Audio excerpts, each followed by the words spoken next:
유엔 안전보장이사회에서 미국과 중국이 합의한 대북 제재 결의안 초안이 공개됐습니다. 예상대로 강력하고 포괄적인 제재 방안이 망라돼 있는데요.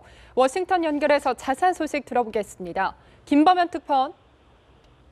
네, 이곳 시간으로 오늘 오후 2시, 한국 시간으로는 26일 새벽 4시부터 유엔 안전보장이사회 전체 회의가 열렸는데요. 미중 양국이 합의한 대북 제재 결의안 초안을 설명하는 자리였습니다. 그리고 회의 직후 서멘사 파워 유엔 주재 미국 대사가 기자회견을 통해서 초안에 담긴 주요 대북 제재 방안을 공개했습니다. 먼저 북한을 드나드는 모든 수출입 화물에 대한 검색을 의무화하기로 했습니다.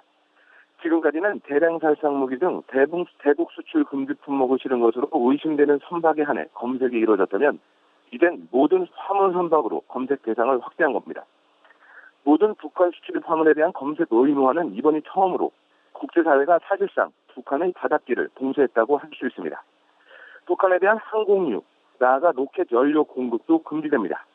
북한 주민들의 실생활에는 영향을 미치지 않으면서 북한 정권에 타격을 입히기 위한 조치로 해석됩니다. 또 북한의 주요 수출품인 광물 자원의 거래도 제한됩니다.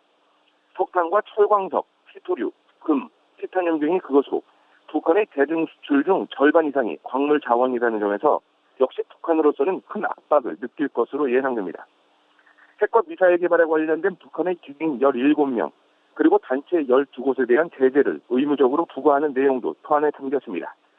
여기에는 대남 공작을 담당하는 정찰 총국, 핵과 미사일 개발을 주도하는 원자력 공업청과 국가우주개발국에 포함됐을 가능성이 높습니다.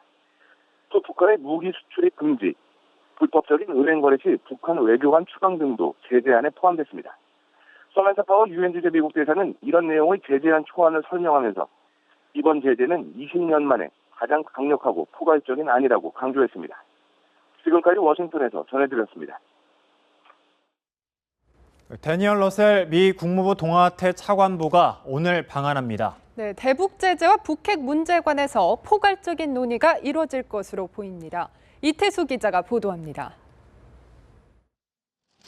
러셀 동아태 차관보가 1박 2일 일정으로 한국을 탔습니다. 오늘 오후 임성남 외교부 1차관과 만날 예정입니다. 북한의 4차 핵실험과 장거리 미사일 발사에 따른 유엔 안보리 결의안 채택이 임박한 상황. 이에 따라 결의안 및 이행 방안과 추가 제재안, 북한의 추가 도발 대응 문제가 논의될 것으로 보입니다. 대북 제재 이후에 대해서도 의견을 나눌지 관심이 모아집니다. 중국이 한반도 평화협정 병행 카드를 꺼내든 가운데 미국 역시 평화협정을 두고 북한과 비공식적으로 메시지를 주고받은 것으로 뒤늦게 알려진 것과 무관치 않습니다. 안보리 결의 이후 북핵 접근법을 두고 한미 간에 틈새가 있는 게 아니냐는 의문이 일고 있지만 정부는 이런 시각을 일축했습니다.